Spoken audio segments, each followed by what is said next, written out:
Well, good evening, everybody. A little bit of a tough pill to swallow there. Oilers drop a 5-2 decision to the Montreal Canadiens.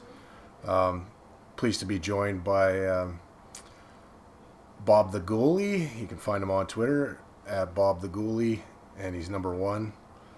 What did you think tonight about that game, Mr. Bobby? Well, I wish we were talking under different circumstances, but I'd like to start off first, Mike, if we could, to have a few seconds of silence for Mike Smith's career. Thank you. Thank you, everybody. Appreciate that. I thought you were going somewhere totally else with that, but we'll take that. That was, what do? You lose to the last place team. Yes, they're playing better after Marty St. Louis took over. They look rejuvenated, as we did when Woody took over. But one of the things the Oilers have a tendency of doing is playing to the level of their competition. Look how we played against Florida. I mean, my goodness. Yes, Koskinen stole that show, but we actually played good. Carolina, we played good. I was surprised actually that we beat Philadelphia because of our tendency of playing to the level of the competition we face. And like today, we were by far the second best team out there. I got a skill testing question for you. Oh, I have no skill, so this is terrible. Yeah. What do you think was better, Mike Smith's performance in Tampa or his game tonight? Oh, I'm not lobbing softballs tonight, Bobby. What do you do there? They're probably on par, actually. I mean, probably very similar games. It's either way, it's not enough. It's not enough. He hasn't. Okay, he's 39 years old, and yes, everybody makes a big deal of the age, and for good reason. So he suffered injuries right after the beginning of the year. Once you're past the age of 36, every injury lingers. Do you honestly think Mike Smith has fully recovered from any injuries he has sustained this season? Not a chance. I doubt it. Especially on a taxing position like a goaltender. You're up and down. You're doing the half-ass splits or what have you. Like, he didn't look comfortable. He looked like he tweaked something again, but he just hasn't been the same. So he's had moments. You just took two of my questions for you kind of there and hit him out of the park. Because I was going to say, like, in Tampa, he didn't look very comfortable in the net, did he? No. No. He's making bad reads. One of his strengths has always been his battle level. But you don't even, like, when he's scrambling now, he doesn't look like there's no purpose to it. It's basically, like today especially, it looked like there's a couple times where the puck would hit him or miss the net, and he just totally lost sight of it. His tracking was brutal today. He doesn't look comfortable in the net to me. No, he's not. I don't think he's 100% healthy. I don't think he is. I don't think he will be. I don't think. Like, how do you recover? Goaltending is such a hard position on the body, and there's a reason why we don't have a lot of goalies that are 39 years old in the league. I mean, it's just not sustainable. The fact that he's made it this far for this long, kudos to him. I am personally a Mike Smith fan, but so it sucks for me to watch him go through this because he doesn't have it. Like, he's lost it right now. You saw that play where he kind of bumped the net off on his own with kind of the forearm there, right? Do you think he caught his skate in a rut and there's a groin problem there, or is it hard to say? I honestly think, okay, I didn't even think about the groin problem, but it could be, but I do think it's injury related because how many times Mike Smith is a good skater? How many times do you see him lose his balance out of the blue like that? Hardly ever. So, and it was only a couple plays before that where they were talking about how he got hurt on a play, and it could be groin related. It's definitely something related. Don't be surprised if you hear that he's day-to-day after this game. What do they say to goalies, like, often to, make sure they're in the position? What's the phrase? To make sure they're in position? Yeah. I don't know. I was never in position, so I never heard the phrase. So they're ready to make a save. What do they always say? You got me there. There's my lack of skill testing question. Yeah, like you're supposed to sit in a chair, right? Oh yeah. In the stance. When he was pushing across, he was standing pretty much straight up. So, to me, it tells me there's an issue there. You know what? That's a great observation, Mike. 100%. I actually saw that happen on one play in particular, and I thought it was an anomaly. But then now you mention it, yeah, you're right. He was much more upright than he usually is. Yeah, he's battling something, and not just the puck. He's battling something health-wise too. I mean, I'm trying to diagnose a groin injury, but that could be a knee problem too. It's hard to say, but it could be anything. It could be a pulled glute muscle for all we know. I don't know. Yeah, there's discomfort there, whatever it is. Yeah. Yeah. But here also okay. So Mike Smith aside, and yes, he wasn't great. He didn't give us the goaltending we needed to win this game. But how come we have this tendency of like, okay, Sam Montim, nobody knows his name. Looks like a Vezina goalie against us, and this is something that we do. This is something what the Oilers do. We got two of the greatest players in the game right now, and we can't score against these second and third string goalies. And I honestly think, I think, again, we go back to Dustin Schwartz. When I was a goalie coach, one of my jobs was to also scout the opposing team's goalie, check for weaknesses, check for, just stuff like that. Where should we shoot on this guy? How do we make him move? And I don't think Schwartz's book on the number 2s and number 3s is very deep, because they come in here and they steal the show on us left and right. Yeah. I don't know if that is the job for an NHL goalie coach in the NHL. I know that's something I had to do in junior as a goalie coach, but I don't know if that's part of their responsibilities. But if it is, now Schwartz is actually affecting both ends of the ice in our game. No, I think you're onto something. I think that is a little bit of what they're supposed to do. A little bit of a pre-scout, give guys a bit of an idea what the weak spots are on the other netminder. I think that's definitely part of their job. Yeah.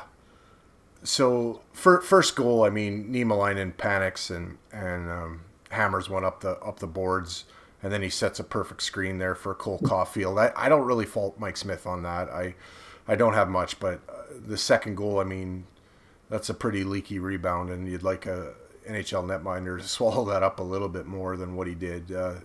Is that the one where you start to, say, oh no, this could be a long night? Well, here's a tricky situation. And first off, my apologies to Markus Niemelainen. Every game, I always pick an order that I'm gonna watch and think he's gonna be the star of the game. And this Niemelainen was my choice. I saw that you cursed the kid. Yep. And if you go back through my history, you'll see I do that a lot. It's kind of my go-to thing. But so that goal, that's not on Smith. The second goal, the problem is too, like, it's a power play goal and it's from the slot. Yeah. Statistically, analytically, you can't blame the goalie, but yeah, that's one you want to see him have. It was a juicy rebound. It goes through. He wasn't set at all for that second. Again, he seemed to lose track of the puck after it hit him on the rebound. He was genuinely surprised that Gallagher got his stick on it and shot through his leg. So, and then he had another goal today that was a power play goal against, but same thing. It's one Suzuki sniped that one. That's a great shot, but I don't know. The first one or the second one? Both. Hey, hats off to Jeremy, our goalie coach, or our video coach. I think he's in the early running for the Hart Trophy. Sheesh, that's amazing. Yeah, no, there's a lot of work being done by the video review guys today. That first Suzuki goal, you're letting a pretty talented guy walk down Main Street. I don't really fault Smith on that. Luckily, it got called back. So, well, the second goal was even a bigger snipe. Which was the wrist shot over the shoulder. Yeah, that was the second one, the one he scored after the. They waved the first one off on the same power play. So it's the one that counted. Okay, yeah. That's a pretty good shot. I mean, it's a great shot, but the problem is why is he relying on being deep in the paint? Like, well, the other thing too is so great point, Mike, because he has changed that part of his game. If you watch old footage of him, especially in his Phoenix days, he was a challenger. He was a fighter. He was a guy who's known for attacking the play, not sitting back waiting for the play to come to him. And so I think he knows he's playing like crap. So his confidence is shaken. He's trying to find that battle part of his brain, but it's just not there right now. As a goalie, is it like a struggle in your mind? Because if you're deeper in your net, you've got more time, but then you expose more holes. Like, is it a constant thing where you're kind of weighing that, or it's just you're not feeling it, so you just play deep and hope for the best that your reaction time is going to be there to make an athletic save. Unfortunately, I think in today's day and age, they actually teach that to a degree. To kind of stay deeper for that, watch out for that backdoor play, that side to side movement where you don't get caught on the short side. For me personally, it's more of a confidence issue. I was definitely a guy who challenged a lot more. If I wasn't, it's because the net is kind of like your safety area. It's kind of like that's safe when you play tag as a kid. This is the goal. You can't get me here, right? So the net becomes your security blanket or thing. So once you find yourself hovering at the net, you're like, oh, I'm not part of the play. I'm just sitting back here waiting for the play to come to me. There's a little thing I did this morning. Actually, it's funny you asked me to be on today. Oh, and I appreciate the invite, Mike. Definitely, I always enjoy talking to you and talking hockey. I did a little investigation about goalie coaches in the NHL. So out of 32 goalie coaches right now, 20 of them are from the new school of goaltending. So this is where now they're teaching goalies to, like I said, stay deeper in the net. Nowadays, when you see a goalie come past the blue paint, the announcers will actually say it. They will verbalize it as if, oh, look at that, he's past the blue paint. You watch the guys in the 80s and 90s, they didn't even say that anymore because that was happening so often, right? So how have you ever seen goalies get scored on the short side or over their shoulder from ridiculous angles more times in the last 5-6 years than any other time in the NHL? Yeah, I think shooters are better now, but I also think you're giving them that hole to hit too, so they're gonna hit it. It's based totally on analytics, and I'm a big believer in analytics. It has a strong place in the game, but you're taking away the feel of the game. So as soon as a shooter now comes in past the faceoff circle, no matter where he is on by the boards, the goalie goes down. So this is now, and because the shooters are so good, they're going to find that hole past your ear. But it's strictly based on statistics because technically you shouldn't be able to make that shot from that angle if you take all the analysis. So the goalie takes away the higher portion of the net or the bigger portion of the net where the shooter shouldn't be able to reach. But when you got guys like Patrick Kane, you got guys like Johnny Gaudreau, Kyle Connor, they can make those shots. So you are stopping that play on about 60 to 70% of the players in NHL because they can't make that shot. But there's 30% of these players that can make that shot, and that's showing up on the scoreboard. Yeah. I don't know. We're getting comments on the chats. Shannon, he watches basically religiously when he can, and he's saying, I think he's referring to Mike Smith. He's a perfect replacement for Schwartz. And James S. on YouTube says fire Schwartz and also fire Smith at the same time. What's your opinion of Schwartzy? Man, it's just becoming more evident, and I think this year has been the icing on the cake for me. Having been a goalie coach myself, I definitely empathize with the position, and there's a lot of, I know your name doesn't get thrown out there a lot, but there's a lot of pressure on that position. Just as much as there's a pressure on the goalie itself. You're the guy fine-tuning it. You're the guy trying to, there's so much work on mental side of it too, with confidence and what have you. So I empathize with the stress, but I think what we're losing here is he is from the new school of goaltending. He's unfortunately, I feel like he's trying to make every goalie play the same way. If you watch Stuart Skinner and Junior, if you watch Koskinen with the Islanders or even over in Europe, they didn't play this way. Koskinen was an attacking goalie, much like Smith was in the 90s. Koskinen was past the crease. He's 6'7". He would look 6'11" when he comes challenging. Now he stays deep in his net. Stuart Skinner stays deep in his net when he plays here in Edmonton. And Bakersfield kind of like too, but I think he's almost more comfortable in Bakersfield. It's kind of like his team. So he lets his own personality, style of goaltending play a little bit more. When you get up in the show, especially for a kid like Skinner, you listen to your coach. And if Schwartzy's telling you to stay deep in your net, is telling you to do this, to do that, then you're going to do it if you want to stay, right? So I think it's time it's past time for Schwartz to go. But like I said, there's 20 of these coaches that are from that same school and of goaltending coaching. You probably end up replacing with one of those guys. So are you really gaining anything? My uncle, would say goaltending coach, they can't turn a Pinto into a Ferrari. That was his kind of line. But I mean, and I don't want to make light of what's going on over in Europe, but what I always think in my head is that Dustin Schwartz is like a cockroach at a nuclear accident. He finds a way to survive everything. He's been through different coaching changes, different GMs, and he's the guy that's, left standing. And to me, it's like you've changed so much here, but that's the only thing you haven't, that's the only rock that you haven't, looked under to see if maybe there's a problem there. He just survives regime after regime. And at some point, other people will say that these goalies, they have their own goalie coaches that they listen to in the summer, and that's kind of how their game is molded. So if that's true, then why not try changing this guy? What do you have to lose? And to me, I see, like, in our system right now, you've got, the guys that are playing right now are Mike Smith and Mikko Koskinen, and Skinner's the kind of the one that everybody wants called up and to come and save the day. But all three of those guys have one thing in common. They're all big goalies, right? Like Smith's 6'4", Mikko on skates, I think, is pushing 6'9".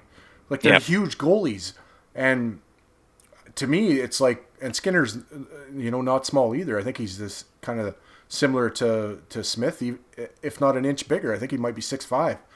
And, you're putting them deep in the net, making them rely on athleticism and quick reaction time, and you're taking away from their strengths. Like, why not adapt a style to kind of their physical stature? I don't get it. I honestly don't. Like, even if they're playing a bit of a hybrid style, I'd be okay. But to see them, like, the pucks, around the circles on the wall, and they're down in their butterfly. Why? Yeah. Why? It makes no sense to me. I can understand if you're in the butterfly, if the puck's behind the net and you're worried about a wraparound or, stuff like that. But I don't know. This always in the butterfly early, just it irritates me, especially with seeing the size of these guys. Like, you're totally taken away from, what I think is their strength, which is their size. What's the point of having a big goalie if you're going to play on your knees the whole time? Yeah. So, there's no way Koskinen should ever get beat over the shoulder. Never. Like, even when he's down, his shoulders at the crossbar level, like, he shouldn't be getting beat. So. Right. On especially shots that are coming from the side, when all you'd have to do is stand and hug your post and give no net and force them to beat you far side. Yeah. That being said, you do have to have a glove hand for that to kind of work. But you know what I mean? Like, take away everything and give them a hole, dare them to go there, and they have to go there because you've taken away everything else. You touched on a couple of things there, Mike. First off, I think Koskinen's gloves have actually gotten a bit better. It's still not a strong point, but it's been better than what it was. So kudos to him for that. And let's be honest, he's been the number one, hasn't he? He has been number one, but that's a sad statement. So we know Koskinen can't be a number one. He's been spectacular these last couple of games. Fantastic. Yeah. But we also know that he can't do that for a stretch. Right. He has stolen us games. Absolutely. He's been the reason why we've won some games. But he cannot do this for, like, if we saw Koskinen every fourth game, we'd be laughing. He'd probably be a premier backup. Right. Yeah. But there's too much pressure on this guy to carry the load, and he doesn't have the goods to do it. I don't agree with Skinner being called up to save the day. Skinner is the best of the three goalies we got. He is. But he's been given the chance to save the quote unquote save the day before, and he hasn't been able to cement down that spot. Do you think that's really? Do you think that's really true? You think he's had enough games to really show us what he is? Yeah, he's played 13 games. I was thinking if we see Skinner for 8 games this year, barring that's I wasn't counting on injuries like Mike Smith's been getting all year. If we saw Skinner for 8 games, we should see enough of him this year to realize, hey, this is the guy we should probably make our starter next year. So he's got 13 games in. I think that's a pretty good sample size. I think he's shown that we should, barring something extravagant happening at training camp next year, he should be our number one goalie next year to start the season. I don't really want to be thrown into the fire now with all this pressure on Oiler Nation to carry our load and to carry the into the playoffs. Are we going to break this kid? Two things are going to happen. Either he pulls out a Patrick Waugh out of nowhere, or we break the kid. Is it worth the gamble? I don't know. Let him finish his career in Bakersfield here. He's doing a heck of a job down there. Next year, he's our number one goalie. So I think in the meantime, we also know we can't ride Mikko and Mike. So there's going to have to be a rental option out there that Ken Hall's going to have to pursue. And I tell you this, we are going to lose any trade that we go for when you just look at the assets being exchanged. Because every team knows how desperate the Oilers are for a goalie. So we're going to get pillaged in the trade, but that might be the price we have to pay. So put on your GM glasses right now, and do you make a deal then? Yeah. Or do you just let it ride? Yeah, you can't let it ride. We are in a win now situation. We can't just cross our fingers and hope Mikko keeps playing like this. So, we can't just cross our fingers and hope Mike Smith finds his game in time. So do you go deep into the lineup then to try to fix the goaltending? On who would you be targeting then, or do you have an idea? I think you're looking at a rental situation. If you're going to go deep right now, you're going to give up assets that are contributing now, right? So if we go after like a Georgiev in the Rangers, who I think is probably one of the best backup goalies in the league right now, he's ready to be a starter. He's not even in his prime. If we go after him, we're giving up assets that are playing on our team right now every game that are contributing and that we need. I think at this point you have to look at a rental option. Like a Fleury. If he that ain't happening, but yeah. Yeah, but like that, right? Yeah. So, like a Holtby, right? Like you have guys who still have one or two good years left in them. Do you think? Right? Do you think Braden Holtby moves the needle enough? I think he does. Well, enough. He's a definite improvement. How about that? I think Dallas will be hesitant to move him because I think they like the Holtby Ottinger dynamic right now. It's a damn good duo, and Ottinger is learning a lot from Holtby. So there's going to be, again, to get him, we'll have to give up a lot. Yeah, James just reinforcing the thought of Fleury said he's not moving on 32 thoughts. Yeah. I'd love Marc-Andre Fleury to be an Edmonton Oiler, but I don't think that's happening either. I agree with James' sentiment there, and I mean Friedman says that probably every week on Oilers Now. Oiler fans have a hard time believing what they don't want to hear. So, I know that, but I was saying more like a Fleury. Yeah. But yeah. There, and for me, I don't think there's many in the NHL that are like Marc-Andre Fleury, but I mean, a definite number one. Well, other names I've heard is like Anton Hudobin, which I'd be against because I don't think there's some smoke on the Varlamov front. Varlamov isn't a bad option. That'd be a rental option for sure because he has 2 or 3 good years left in him, and he's also playing that mentorship for Sorokin right now, which I think is very valuable for the Islanders because Sorokin's he's a stud in training right now, and I think a lot of it has to do with how Varlamov's taking him under his wing. So, are the Islanders willing to part with that? I guess it depends on the assets they get in return. So,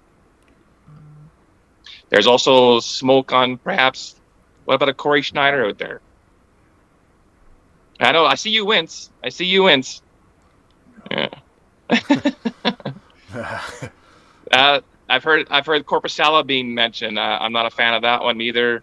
If we can use Billy Crystal from The Princess Bride as his Miracle Max character, maybe there's something with Corey Schneider, but I think it's passed him by now. That scares me. Yeah, it does. But I mean, then you see Andrew Hammond come in, and he put on a pretty good split there before he got hurt. So there's always these guys. There's always these guys who aren't ideally totally past their prime yet, while they're in the tail end of their prime kind of thing, that still have that one thing left to prove. Let's get Jack Campbell, pull him out of his slump. Yeah. Jack Campbell, when he's on, he's a top 10 goalie in the league. Boy, has he ever dropped right now. Why has he ever gone down? That's sad to see because he's like one of the nicest guys in the league, and I've always liked watching Jack Campbell. But, ouch. That's a tough one. Yeah. Yeah, maybe we go save him from that Toronto nest. I don't know. I know that's the other problem too, is there isn't a whole lot of depth to choose from out there right now. That you are going after most likely an older goalie who's a backup right now. But if we're able, look what we did. Look what Rolson did for us when we got him from Minnesota. And in all fairness, when we picked him up, his first few games, well, actually his whole regular season with us, the rest of that regular season was shaky at best. That did not look like we won a goalie trade.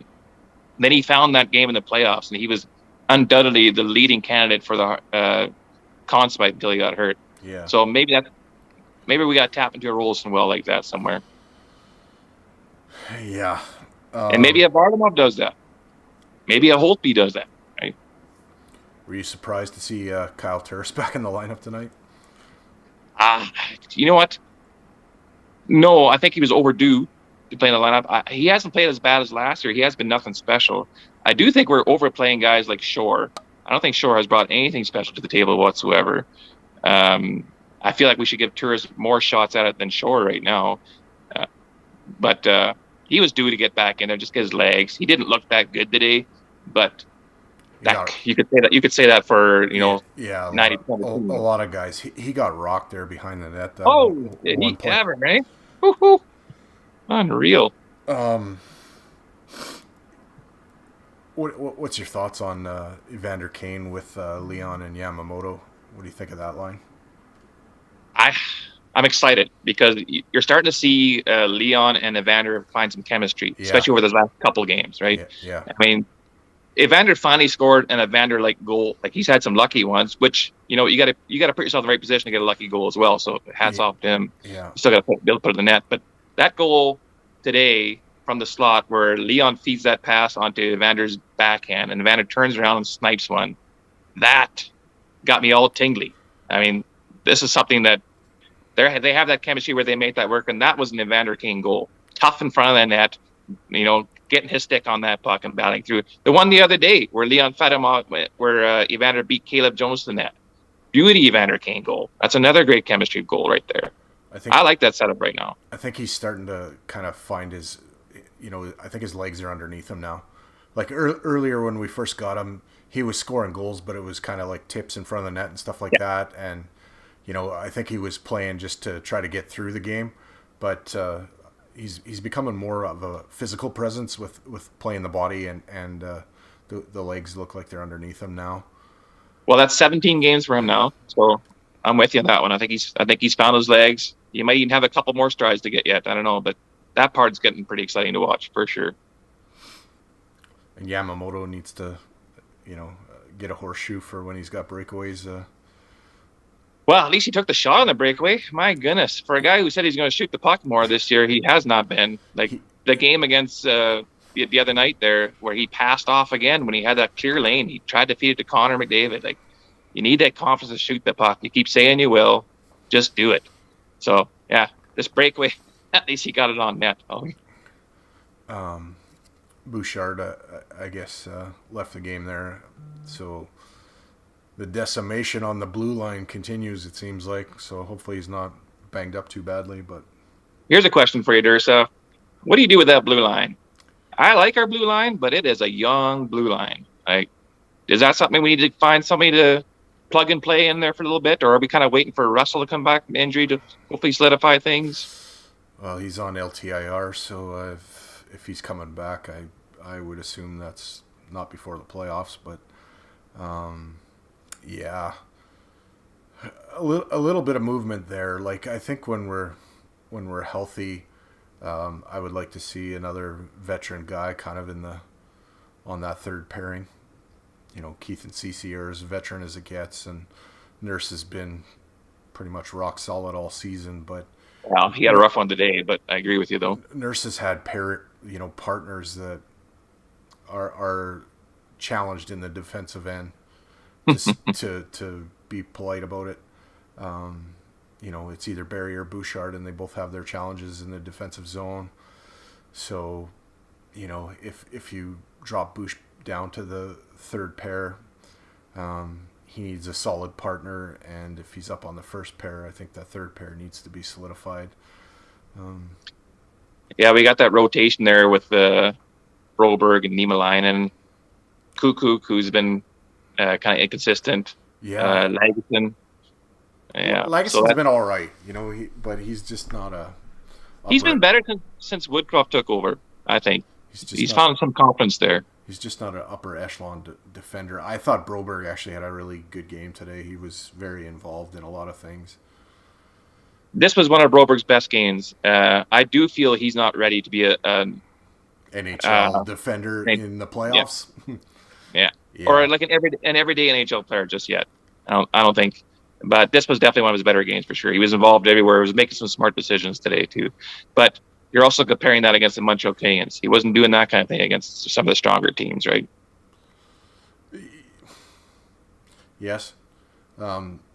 He has he can skate like the wind, and he can skate out of problems. I'd like to see him put on another 15 to 20 pounds and just be a little bit stronger and be able to, like he's built. He's built, like a young Arnold Schwarzenegger, but he just doesn't have the mass yet. If he puts on some more mass and can't get pushed around and bumped off the puck and all of that, he's going to be a beast. He's going to be a stud. Yeah. I'm still very happy with that pick. He's going to be a mainstay for us for years to come if we don't make a stupid trade to get rid of him, I think. Rest of the season develop. Next year he comes out, cements himself into a steady role, and we're set there. Take it back to goaltending. You ever had a net fall on you? I have. Yeah. It was a battle behind. Obviously, there's like a 5-person scrum behind the net, and gloves were getting thrown around a bit, and I was covered the puck up, I was still on my knees, and also the net comes flying over, and I was stuck in the cage. The crossbar hit me in the back of the head. Not hard or anything like that, but also the net was on top of me. How many times have you been in there when it's kind of went awry? Or do you know? For what? For the net? Yeah, fallen. That's the only time the net's ever fallen on me. Okay. Yeah.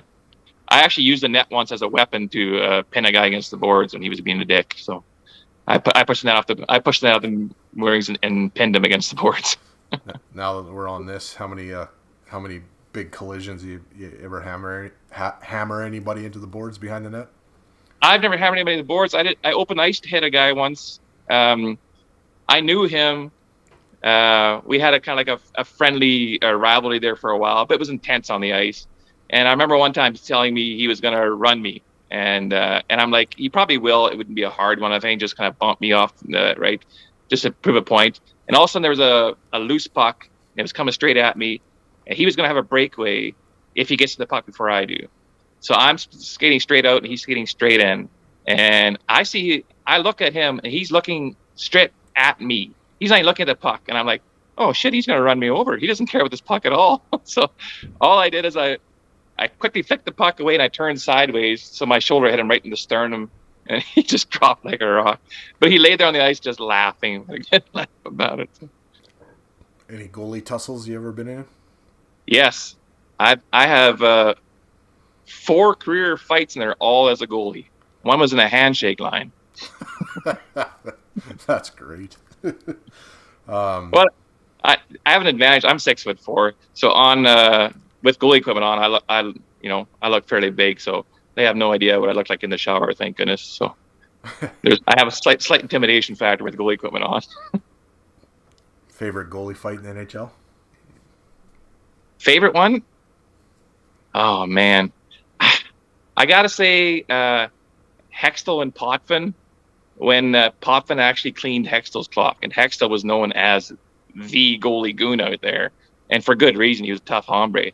So we did not see this side from Felix Potvin ever. He was always more of a passive goalie to begin with, and all of a sudden he's taking on Hextall in a fight, and any Vegas odds would have been huge on Hextall's side in that fight. You would have made a killing betting on Potvin on that one. That's my favorite one. The Smith Talbot fight. Just like the visuals on that, were great. Like Smith's standing there with the, his hands, crossed and on his stick there, and Nurse pointing at Talbot like he's down there. Like that was great. But for me, my favorite goalie fight was when Ray Emery fought Matthew Biron with the Sabres, and then I think it was Matthew Waugh or whatever. Yeah. Came and fucking Emery took it to a player. That was awesome for me. I love that one, and Waugh and Osgood, those were good, and but Smith Talbot being the only goalie fight in the history of the Battle of Alberta, to me is shocking. Like, we went through all those wars with Calgary and there wasn't any, but Smith. Think of this though. Is it shocking? Is it shocking really? Because look at this. Vernon and Fuhr would have been legendary.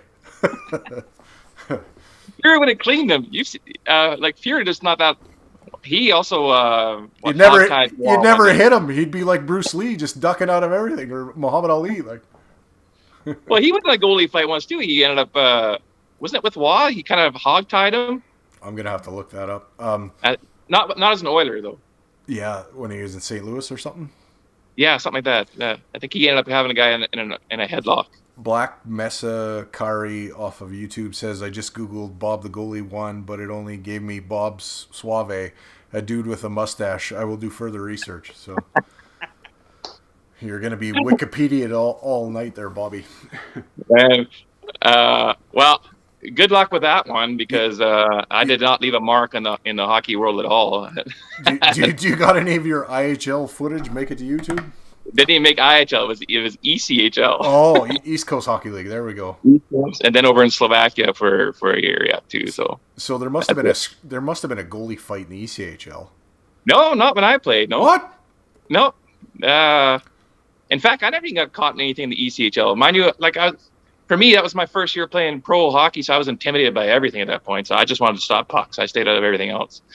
So most of my ruckus stuff came when I was playing senior hockey back for, well, with the A's and Fairview and that sort of stuff. But yeah. The old Grand Prairie Athletics, yes. Yeah, Grand Prairie Athletics, yeah. Against the Hythe Mustangs, and those are some battles. So. There we go. Yeah. And the Hythe Arena, you come out of the bench and you drop about 6 feet before you hit the ice. It's great. That was brutal, but I fought Wade Wallen at center ice. So goalie fight. So that was a goalie. That was a goalie against a player fight. Yeah. Oh, there you go. Yeah. Ryan Jackson on YouTube says, "Hey gents, to be honest, I'm pissed right now. I believe Smith is washed up, just brutal as of late, completely incapable of stealing a game, let alone a playoff series. Let's forget about stealing a game. Just being in a game and being competitive. Like, would you say Koskinen stole the game in Florida? 100%. Yeah. Yeah. Yeah, like Derek Ryan scored a hat trick, great, but no, we don't win that game without Koskinen. Or as our level of stealing a game dropped dramatically because we've had such shitty goaltending. Well, maybe like our perception of stealing a game, perhaps. Yeah, but Florida's the best team in the league. Like, there's no way you don't beat that. In that game, we don't win that game if we don't get the goaltending we do there. And unfortunately, we needed him to steal that game for us. Like, if you have Derek Ryan supplying your offense, you're going to need your goalie to be the star of the game. Like, that's not a shot against Derek Ryan, but he should not be leading our team in offense. So going back to Mike Smith, though, I understand what he was saying there. Yeah, he cannot steal us a playoff series. He can't. I would disagree that he doesn't have maybe the potential to steal a game at some point. I mean, he has done that actually a couple times this year. I would say that the 3-1 win against the Islanders was probably even. Yeah, it is the Islanders, but like that was a great Mike Smith game. I thought he played good in the Carolina game in the 2-1 loss. Good enough for us to win the game. We only scored one goal. He gave us a chance. There was an opportunity there. Yeah. Yeah, but he's also been the reasons, like Tampa and Minnesota. He's been one of the reasons why we lost that game. Like, there's too many times that is happening as opposed to him winning us games or being a factor of why we win the game. Let's take this back to 2006. Would you say Rolison stole us the series against Detroit? Or gave them a chance? He stole game one. Let's put that out there. Okay, But how about this? How about this? I wouldn't say he stole us the series. I'd say he stole us half the series. The Oilers were also playing out of their mind in 06. Everybody, 80% of the Oilers that year were playing the best they've ever played in their careers. Yeah. So, including Rolison. So he definitely stole us a few of those games. In each series, he probably stole half our wins in each series. Like, he was that good. But Chris Pronger, like, you can make an argument that he stole the other half of those wins that the Rolison wasn't stealing. I'll go to my grave believing that Mike Pekka had Fernando Pisani and Rafi Torres playing out of their minds. I think a lot of that goes to Pekka. You know what? That does not get stated enough. Mike Pekka was brought in with unrealistic expectations at the press conference when they introduced Pekka and Pronger. 100-point guy, yeah. Yeah. You got a guy saying, this guy used to score 30 goals. He could probably score 20, 25 for us. He wasn't that guy anymore. He was not a 20-goal scorer anymore. If you paid him to kill penalties, to win faceoffs, to muck about like that, you were getting your money's worth. And he showed that in the playoffs. And I agree with you 100%. He showed Rafi Torres, he showed Fernando Pisani, he showed those guys how to play the game. And Pekka was amazing for us in that 06 run. I think he taught Stoli really how to be a beast in the circle too. Mm-hmm. Yeah, those are things you don't see behind the scenes, right? But that are absolutely true. Yeah, he scored 9 goals in the regular season, but he was, when the playoffs came, he was everything we could have wanted from Mike Pekka.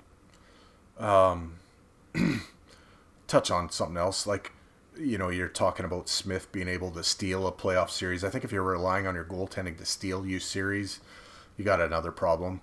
I think your goaltending has to be competent, but if they're the ones that have to steal you a series, you got a problem with the rest of your roster. I think right now our roster is in pretty good shape. I would like to see another capable defenseman brought in to sort of solidify that, but I'm pretty content with what we can put out, up front. Improving that is great, but I think you're right. Goalie shouldn't have to steal a series. They're allowed to steal. Well, not allowed, but if you get a goalie to steal you a game per series, that's great. I mean, you've seen guys. Billy Ranford did that in 1990 as well. He stole us a couple games in each series, right? So J.S. Shigeru was doing it with Anaheim the year they lost in the final and the year they won. Like, he was stealing games to get them that far. Yeah. But you're right. They should never have to steal a series. I'm kind of thinking right now Smith is probably capable of stealing a game 1 out of every 25 that he plays. Like, it's so low now that, yeah. Well, he's played. He's got 14 games this year, and I had him down on my little nerd spreadsheet I have for Oiler game stuff. I had him down as having stolen 3 games out of 14 that he's. Or not even stolen, but as played at an elite level, 3 of the 14 games he played this year. Okay, and in those 3 games, did he outplay the guy at the other end of the rink? Yeah, he would have had to for us to win that game. So yeah, I'm counting that the Islander game where we won 3-1. I thought he was our best player, and then the other 2 were his first 2 games of the year. So 3-2 against the Canucks, 5-2 against the Flames. So the first 2 games of the year, he played an elite level, then hasn't played one again until that Islander game. So everybody lost in ego off of YouTube says, yeah, but what's wrong with McDavid? Do you see an injury there, or you think he's all right, or you think there's something up? This is now I think he's onto something. I think he might be battling something. It could be a combination of him playing through an injury that's not keeping him off the ice. And also, other teams are finding ways. They've now seen McDavid now for a few years now. They kind of know how to slow him down a bit. He hasn't been as dominant. Having said that, he's still the best player in the world, even out there on the ice. So it could be a combination. I think it's both. I think he's battling something nagging and having to adjust against other teams' blanket defense they're playing on him. Yeah, it's funny. Earlier in the season, I went on a bit of a rant saying that, best player in the world hardly draws any penalties. He's down there tied with Ratko fucking Gudis for penalties drawn. But the last last little stretch here since a few games prior to the All-Star break, he's ratcheted up the amount of calls he's drawing. I don't know. You watch him skate, and he still can kind of bust ahead of people. I don't know. Tonight it might have looked like he was nursing something because he finally had a line mate that could keep up to him in Ryan McLeod. Well, where I think he might be nursing something a bit more is I remember him more his board battles. Like, he seems to be not engaging in the board battles as much anymore. And that's why I was starting to think, is he afraid of getting bumped in there a little bit, or is he just trying to avoid something that might be bothering him? Because I think he was much more one thing that always attracted me to Connor McDavid was how elite he is in the open ice, but how willing he was to get in the dirty areas too. And he seems to be staying away from the dirty areas a bit more over the last 10 games or so, 15 games. These kids on the YouTube are chirping quite a bit here. It's pretty active. Black Masakari says, don't know the 5-man defensive play we saw in Woodcroft's first game. We've lost it. Like tonight against the Habs, it was a little bit more pond hockey-ish, freewheeling, lots of open ice. Not every game is going to be a masterpiece, but I think they defend better as a unit now than what they were under Tippett, which is amazing because, I thought when Dave Tippett came in, everybody was worried we're going to be a defensive team, and Woodcroft has them playing way more responsible. If a defenseman pinches now, it's not like life or death anymore. Forwards dropping back and doing what they're supposed to do, and really that attention to detail wasn't happening before under Tippett, and I see it plain as day now under Woodcroft. Like, it's the way it's supposed to be. I see the forwards coming down to the defensive zone faceoff circles a lot more to help out. Ryan McLeod's defensive game has just been through the roof. I mean, he has found his defensive play, and that's Woodcroft right there. Yeah, I hope some reinforcements start to arrive back for this group, because I mean, they do miss Nuge big time on the power play and the penalty kill. I think Nuge really sets the table for them on the power play with his little stall plays. Like, to me, some of the things he does are Alice Hemsky-esque, with the little delay plays and waiting and buying people time and all of that. Like, it's so crucial to their power play. They're missing Tyson Barrie, I guess, but I think Nurse does a capable job back there for them. And if it does go the other way, he's as solid of a skater as you're gonna find. So he takes a lot away. Tonight they got victimized for a shorthanded goal that didn't count with that offside call. I mean, have you ever seen more plays overturned as he did tonight? I think for me that's the most I've ever seen. Yeah, I think that's the most for me too. And that's funny because somebody, a buddy of mine texted me, who's a Canadiens fan. He's like, well, in the old days, this would have been a 7-2 game, referring to the no video replay. And I replied back, well, how far are we going back in the old days? Because in the 80s, this would have been 9-2 for the Oilers. So, yeah.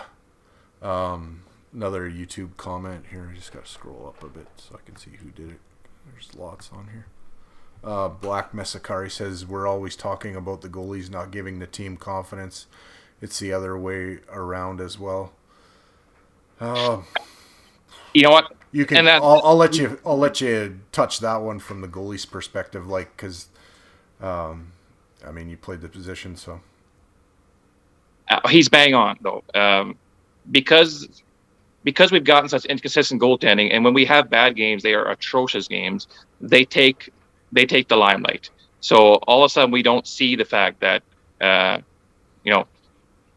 we only scored a goal. We only scored 2 goals. Like, we look past that because, like, well, Koskinen had his first shot on net again, or Mike Smith had a giveaway, and where is he playing? He's way out of position. Like, some of these goals we're letting in are so horrid that they take away the focus of the fact that we're not creating enough on the other end. It's 100% a two-way street. You can't. There's times where our goalies didn't give us a chance to win, but I don't think as many times as people think did our goalies actually lose us the game? Yeah, Like, the whole blame's on them. I didn't think Mike Smith had a stellar outing tonight, to be clear, but they were still in the game. And I've noticed a trend lately, and this is kind of since Woodcroft has taken over.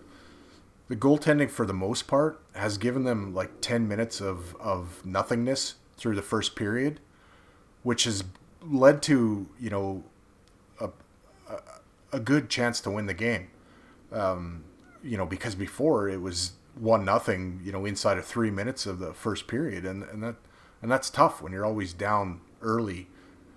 Tonight Montreal scored first, but there was 10 minutes of runway to kind of get a start going too. So if we score first in that 10 minutes, is it a different game? Possibly.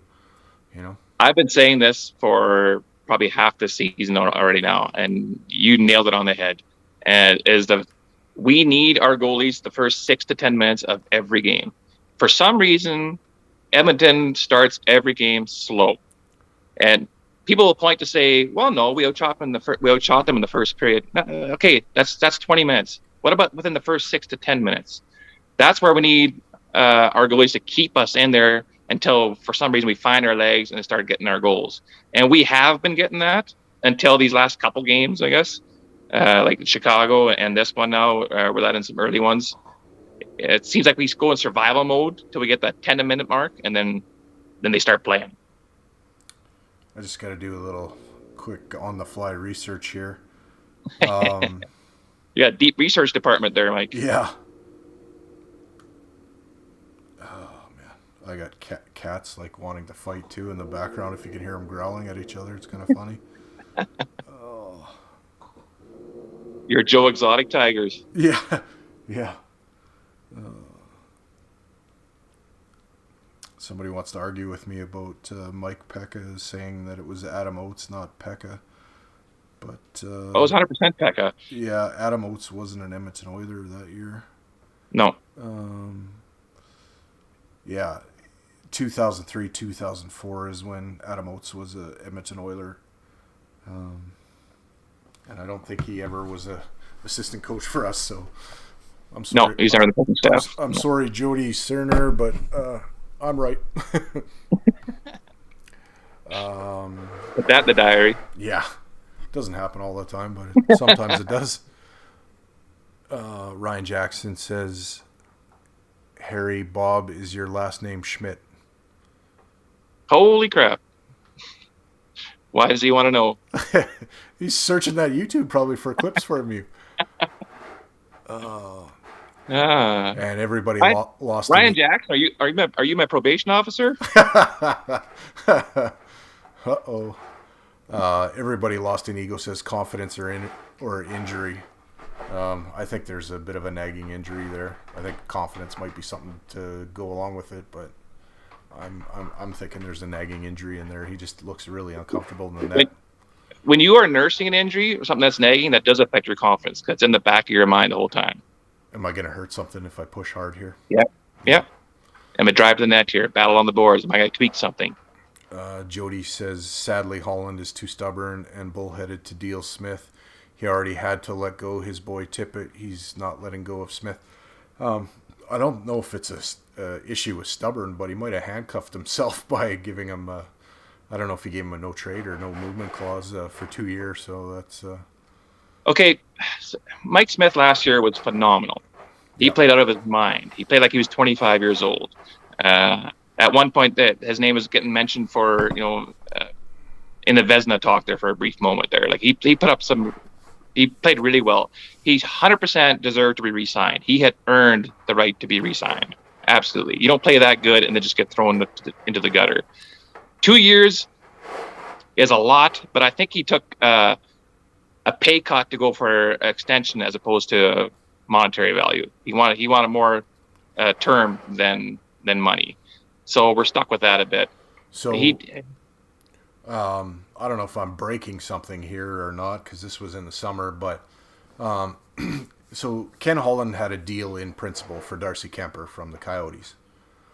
And the expansion draft happened, and Seattle took who's the goalie from Colorado? Oh man, I gotta look at Seattle's roster here. Francouz? No. Joey Decord? No.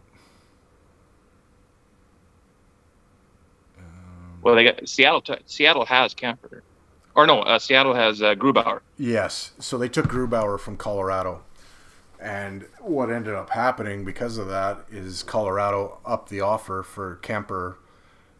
Arizona, being the professional franchise that they are, didn't call Holland to see if he was going to up the offer, and and dealt Kemper to Colorado, so that's why Mike Smith was re-signed. Which, yeah, that's where we went wrong. The goalie department was in the off season. Smith did deserve a re-signing, though. I'd rather have seen it for 1 year because he did play so well. But if Smith could have played like he did last year, Costin played like for the most part like he did last year, we would not be talking about a goalie issue. But the fact is, both of them have struggled, and they both end up struggling at the same time. Okay. We end up relying on this kid in Bakersfield, Stuart Skinner, to come up, and ends up being the best of three goalies. But we can't make him our number one yet because we're going to kill the guy. So, okay. And now we're in a really tough position to bargain with. We have no bargaining power whatsoever because every team knows how desperate we are for a goalie. For us to get a goalie right now, we are just going to get pillaged. So I want you to put your GM glasses on again. And after what happened against Chicago in that play-in series and what happened against Winnipeg, going through both of those, did you think our goaltending was good enough to win a round going into this season? I'm gonna say Chicago, no. Winnipeg, for the most part, yes. Let's face it, we lost by 1 goal. We lost overtime games 3 times. I think there was other more pressing issues there than our goaltending in those series. But having said that, though, Hellebuck was the better goalie on most of those nights. So for sure, when you see Hyman come in and Fogel come in, Keith Ceci, I guess you could add to that. The changes that were made. Do you think we were a deeper team coming into the season than we were the year before? Yeah, I definitely did. Me too, but in the summer, what did you think was the most glaring need for this team? Well, goaltending, again, right? Because we're crossing our fingers hoping Smith will play to the level he did before. So we're basically the same guy here because that's my thought process exactly. I did think depth scoring was also an issue, but when that was addressed, that's why I picked up Hyman. We picked up Fogel. Fogel hasn't put the numbers that we wanted. Yeah. But I think he's been a great addition to the team. I'm very happy with Fogel. He works hard, but his hands are challenged, man. The thing is, though, if you look at his points per game, he's actually on the same pace as he is for the career. This is the kind of points per game player he is. His goal scoring, though, has come down. His points per game is still where it usually is. Sometimes. So we address those needs, but goaltending, here we are, 50 games in the season, and we're still in the same boat, right? I liked the acquisition because I thought we needed a little bit more bite in our forward group, and I think he does that. But sometimes you watch the guy and just basic passes and plays. It's like, wow. I mean, it's not like he's not trying. I think he tries as hard as he can. It's just not there on occasion, I'm just going to go through some of these more comments. I wish McDavid was unpredictable like Patrick Kane. He seems way too predictable, hell-bent on passing it off. I think McDavid a lot of times relies on his breakneck speed to just blow by people and create his own situations. I don't think Patrick Kane has that, so he has to Kane has to rely on his stick handling ability and deceptiveness more to kind of buy himself time to make his plays. But this person brings up a valid point, I think, and this goes back to kind of something I was alluded to earlier, where teams are starting to figure him out. They're starting to figure out how to slow him down. They're starting to figure out that he has this certain play that he goes to off and on in certain situations. So this is what's going to make Connor McDavid an even greater player. He's already the greatest player in the world, and now he's going to adjust his game, and I have full confidence he will. He will adjust his game to become even more powerful to beat these systems that these other teams are trying to play on him. And having said that, they're not 100% successful. They are slowing him down a bit here and there. They're not shutting him out for the most part. There's it's hard to compare, but there are comparisons between what Wayne used to do and what Connor does. I mean, Wayne was lethal because you didn't know if he was going to pass or shoot, and it could do both at a elite level. And I think at times Connor needs to just be a little bit more selfish and let it fly. But it's hard to tell greatness what to do on the ice. I absolutely hated people in the building yelling at Ales Hemsky to shoot, because he was a creative wizard, and yeah, he had a lethal, accurate wrist shot, but just let him play the game. I mean, you're looking at the game from 100 feet above the guy, and he's on the ice. Just let him do his thing. Turris, we are all the greatest hockey players in the world from our coaches. Yeah. We know exactly what we do. Wayne Gretzky's biggest asset was his hockey IQ. Nobody will ever match that hockey IQ. He saw the game differently than anybody. Yeah. And Connor McDavid he's still even developing that tool. Like he's not even in his prime. McDavid's not in his prime yet. Like, he's already the greatest player in the game, and he's not even in his prime. I mean, Wayne was playing chess, and everybody else was playing checkers. He was thinking a couple of moves ahead, and the vision. I mean, the peripheral vision, and credit to Walter Gretzky. I mean, making him chart games with watching Hockey Night in Canada, looking at the screen and following the puck and drawing it on a piece of paper. I mean, that amazing. That is like that he was getting coaching at home. That was like Phil Jackson. Scotty Bowman-esque from his old man. It's unbelievable. I could do a whole show just on how awesome that was. But Ryan Jackson says, I watched Bob play for the Ambassadors back in the day. Cheers, brah. Ryan. Shout out to Ryan Jackson. It's been a long time, buddy. That's awesome. And Jody says, missing Barry. They've been missing him since the beginning of the year. Okay, so I'm a Tyson Barrie fan, and last year he's such a huge addition to us. Last year, once he found his groove with the team, he got the chemistry. He's never been known for his defensive prowess, but his defense is actually underrated. It's just overshadowed by his inclination to go offense. Having said that, though, man, he has struggled this year. Tyson Barrie has struggled this year. I think he's had some games where he's a Tyson Barrie of old, but when he has bad games, they are just, oh my goodness. Yeah, my opinion on Barrie is there's more struggles in his own end, obviously, than in the offensive end.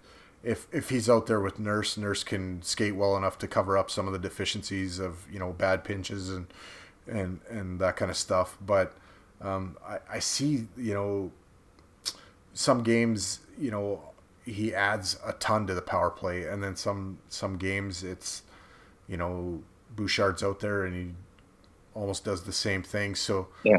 I don't know. I don't think you need both of those guys as your right shot D. I think it's one or the other, and I think Barrie has become expendable. I will say though, when Barrie does play well defensively, he's really good. And he is good. Yeah. But those games are few and far between. I think on the season so far, we might be sitting at like 5 of those kind of games. And that's not good enough. That's not good enough for a veteran defenseman. It's not really good enough for a rookie either. So, it needs to be better. Is he trade bait? Potentially. I think at some point, Oilers really have to think about next year and Tyson Barrie and Zach Kassian's contracts. If you can do something with that helps your goaltending situation. That helps with the money you have to pay Nurse next year, And there's some guys they have to re-sign in Jesse Puljujärvi and Kyler Yamamoto. And, is Yamamoto trade bait possibly? But I don't know. And then you have to look at what are you going to do with Evander Kane come the end of the season. I like what he brings, but I don't know if I would give that guy more than a 1 or 2 year extension. Any more than that, I think you're asking for trouble. I do think that he is sort of put in check on this group by being around guys like Connor McDavid, Leon Draisaitl, old Duncan Keith, Mike Smith to a degree, Nurse. When he was in San Jose, things seemed to be all right, but then they lost Pavelski, Thornton, Marlowe, and all those kind of alpha male, big ego guys and really talented players. And all of a sudden, he's the probably the best guy in their room. I mean, take nothing away from Logan Couture and Thomas Hertl. But, I think he was that guy. So, that ego's not put in check, and I think that's something that needs to happen.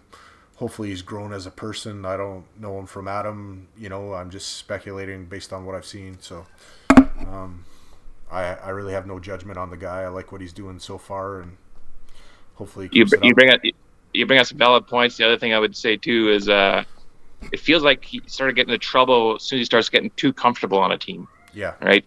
And so that goes back to your point, like hesitant to sign him for multi-year contracts because he gets too comfortable and then he's in the news for something else, right? Yeah. I think one thing goes in our favor is that I think he has something to prove right now because he has kind of been known as a bit of a cancer, right? So now he's out there to prove, no, I'm not that guy. Yeah. So we're getting that out of Evander Kane for this season, maybe next season. I don't know. But after that, red flags start popping up, right? So well, he just had a baby too, and sometimes that puts a person into perspective and changes their whole outlook on life. So I wish nothing but success for the guy, and hopefully he succeeds here. I don't like to see people fail, and I don't like to run people over that have had, I mean, he's responsible for everything that he's went through, but I'm not his judge and jury. That's up to somebody a little higher up the chain than me.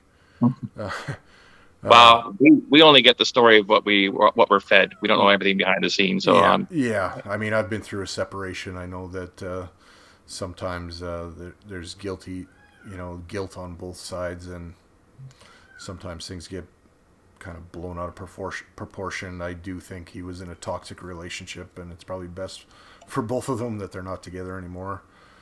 I definitely was on the side before of more that he's a douche. Like the whole Instagram post, all the wads of money and that sort of thing. Like, this guy just one cocky dude. I've always liked him as a player. I always have, honestly, ever since his Atlanta Thrasher days. But then he started getting into all this personal drama. A lot of that he invited on himself, I think. But again, same thing. There's two sides to every story. So yeah. I watch the guy play hockey, and I don't read too much more into what's going on than that. If I'm going to judge him, then people can judge me, and there's too many stuff to judge about me. That's right, yeah. Some stranger off of YouTube, that's a great handle, says that's awesome. the Draisaitl line has been looking better than the McDavid line. Are we really missing that Nuge line? Nuge, I think Nuge now, I think with the play of Ryan McLeod, you could probably look at putting Nuge up on that top line and McLeod kind of running the third line if you wish. We miss Nuge on the power play. That's obvious, and I think his penalty killing helps us. And I don't think it's any coincidence that both are struggling and he's out of the lineup.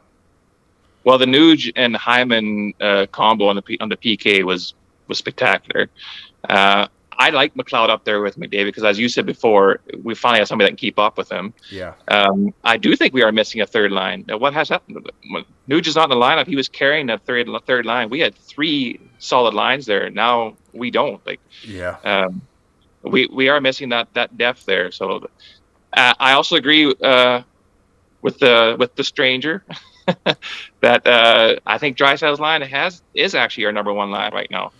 They got that chemistry. They're putting out results. They're always seem to be in the offensive zone for a number of minutes out there. So yeah, if Yamamoto, oh man, can't even talk. If Yamamoto starts clicking, it's going to be a thing of beauty. Man, he's due, isn't he? That guy's the hardest working guy out there, and why he? Oh, nice to see him get back to that form again. Jeez. It's funny, he's got two big line mates, but he's the guy going into the corner taking the big hit to make a play. He ran Chara twice in the Islander game. He ran him. He initiated the contact with Chara. Like, you're not going to win that checking battle, and he went for it. Yeah, he's like a gnat at a barbecue. Ryan Jackson says Barrie was the bomb last year. I think this year is a hiccup. Yeah. Or other teams have made adjustments to, what he had going on. Well, I don't know. I don't know if Barrie's a huge focus in the other team's dressing room. His skating, I think, might have declined a little bit. I mean, that gets exposed kind of, especially on the power play when the other teams collects the puck off a blast of his into their shin pads, and yeah, that one goal. I mean, he blasted into the one guy's shin pads. That guy's away, and the trailer beats him down the ice for kind of the. That was not a Barrie highlight, and unfortunately, we've had too many of those. And like I said, Barrie that led to a 2-0, didn't it? It did lead to 2-0. Yes. Yeah.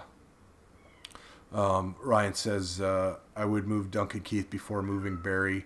I haven't seen the value in Keith we hoped for, and his contract was brutal.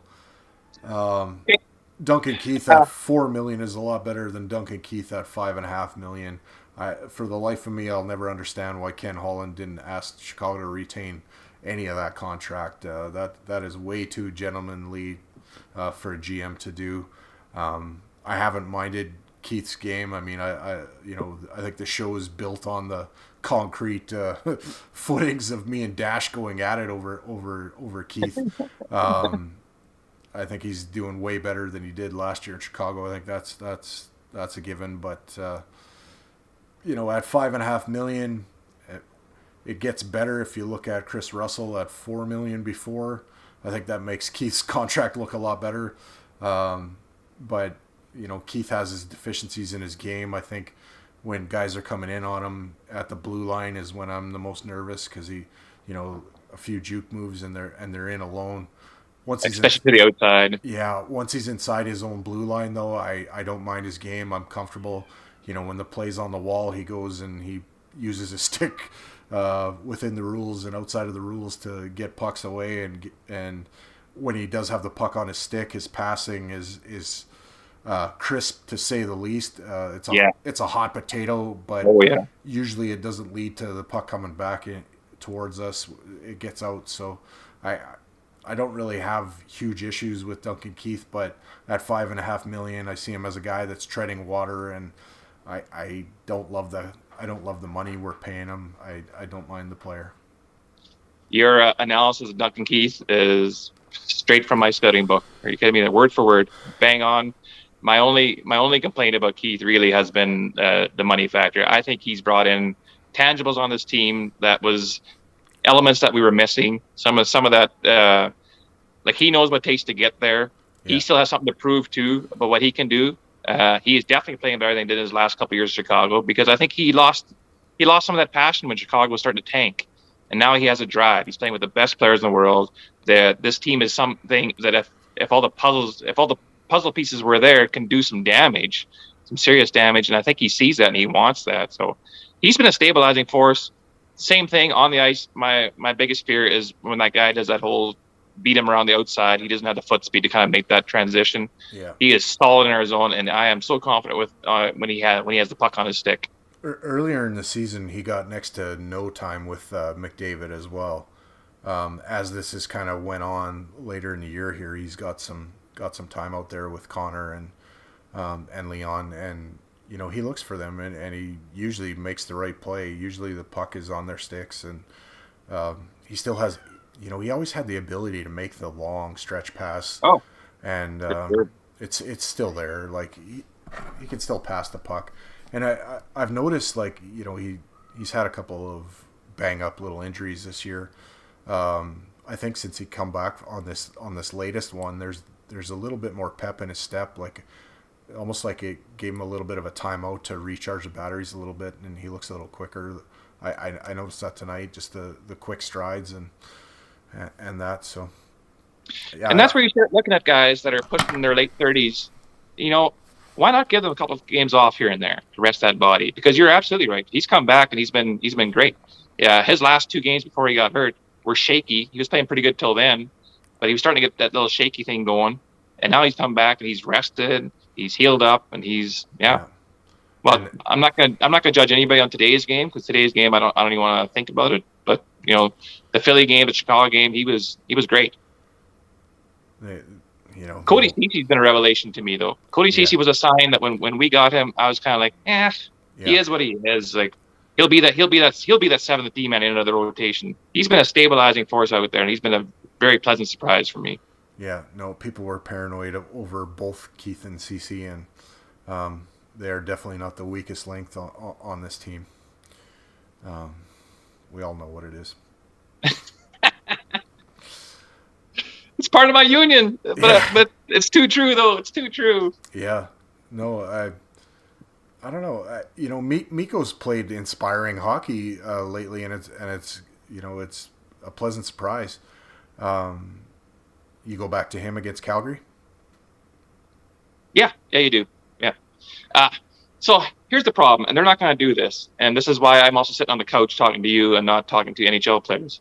Is at this point, you got to give a guy a chance to take the reins. So after today's game, Mikko Koskinen is our number 1 goalie. So what you do is you play him 3 games in a row. Then you put Mike Smith in. If Mike Smith plays great, that's fantastic. Put him in for a back-to-back one. But ride the hot goalie. Mikko Koskinen is hot. We don't know how long he's going to keep this heat going. You got to ride that wave. Put him in for 2 or 3 in a row here. And let's see it. Let's ride it. So, yeah, you got Calgary on Monday, Washington Capitals on Wednesday, and then Tampa Bay on Saturday. So that's there's enough days there that, you could, let's just take this a little further than that. And then the Red Wings on Tuesday, Sabres on Thursday, Devils on Saturday. You run Mikko till he loses? No. Because you run the risk of tiring him out too quickly, especially because the next 3 games are against really strong teams. So he's going to get a workload. I think you run Mikko, plan to run him 3 games here, unless he starts struggling really bad in that one. Like you got give him a 3-game stretch to prove he can be a number 1 for the rest of this season. If he falters in those games, you switch back. Somebody's got to grab these reins sooner or later.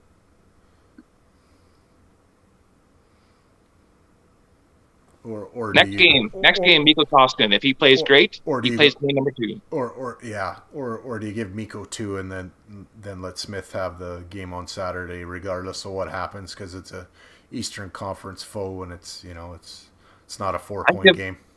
I give Mikko 3 unless he shows within those 3 games that he falters. We're coming to the stretch drive now where, especially in these. Like for me, there's enough space there. The tired thing, I can't really buy that, Yeah. But yeah. But I think you do it. Like if he plays like shit next game, you don't.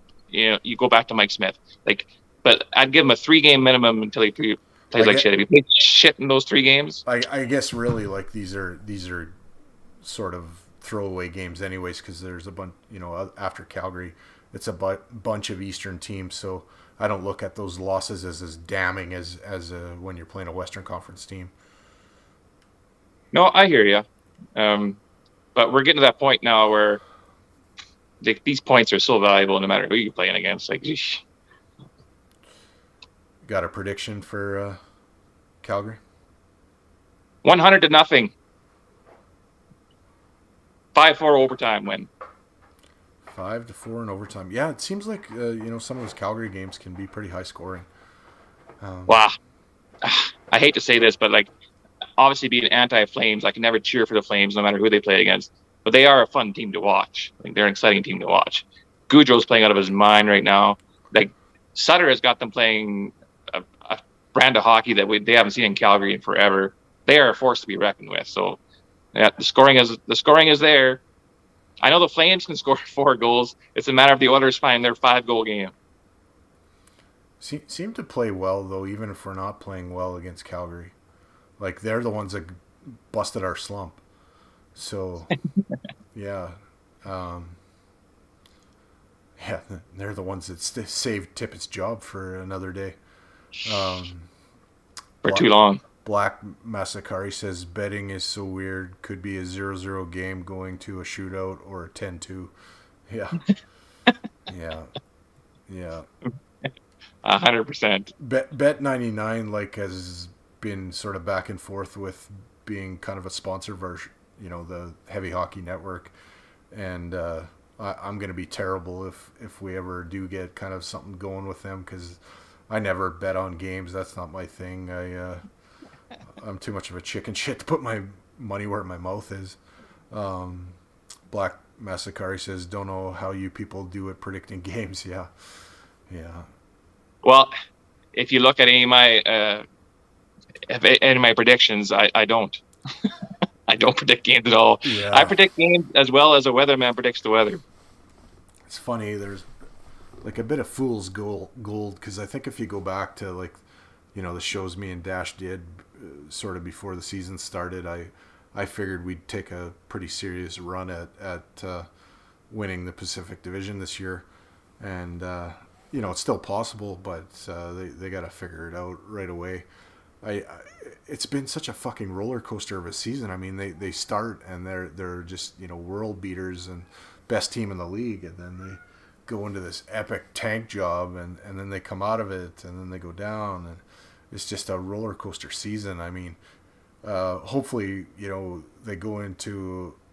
get into a playoff position and secure a playoff spot, and then go into a tailspin, and then they go back on the upswing right when the playoffs start, because it hasn't been a straight line whatsoever.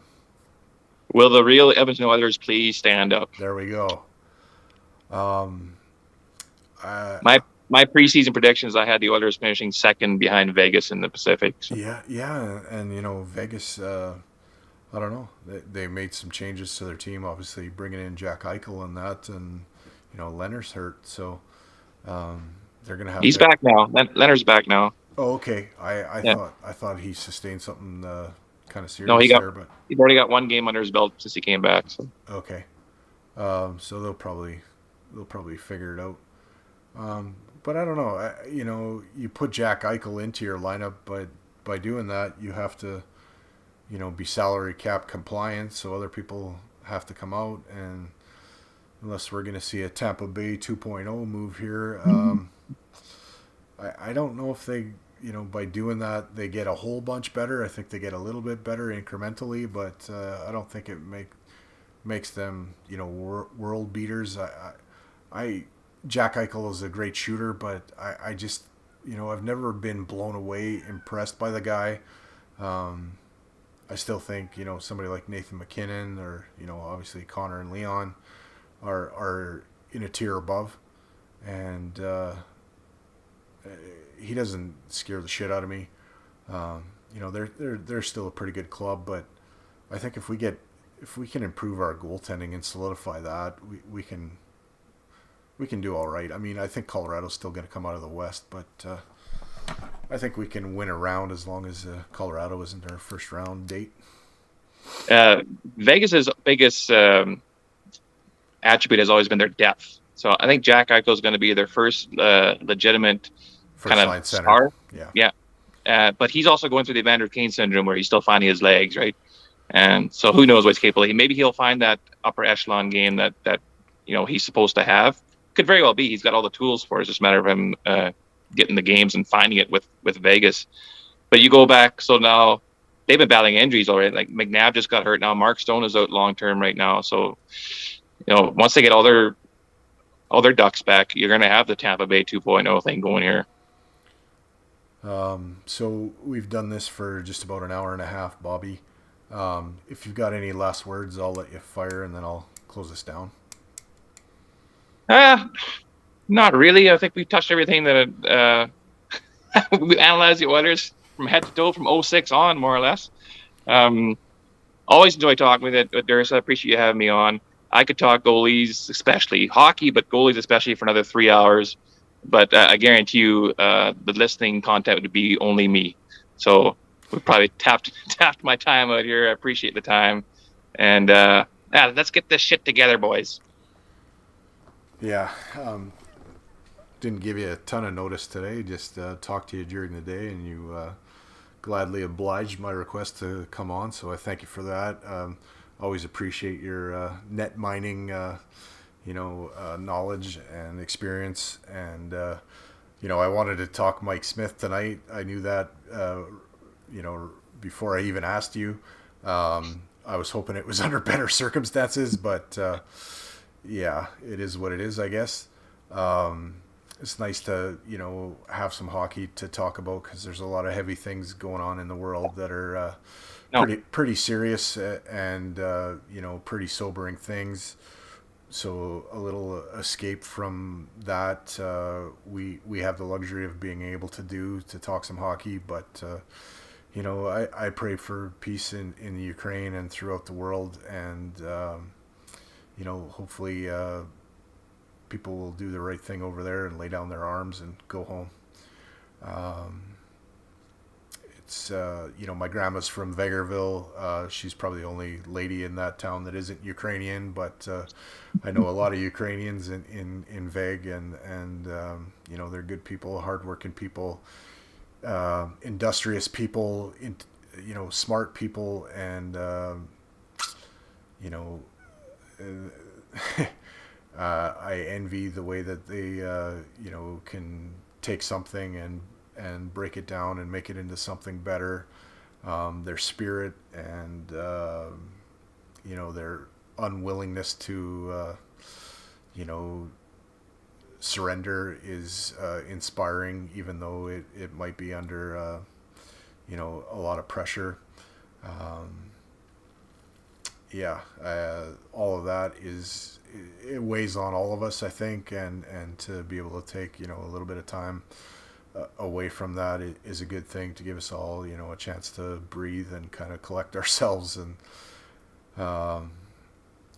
so anyway, thanks for joining, Bob. You can check out the podcast off of Heavy Hockey Network on YouTube at a later date if you wish. Some of these pods go on to iTunes and Spotify as well, although there's been a lot of content being sort of created, so sometimes it takes a little longer to get those out. There's articles, everything Oilers, on heavyhockey.com. Contributing partners are Eric Friesen, Mike Dashney, Michael Hebert, myself, Mike Dursa. That's the three amigos in the Mike realm.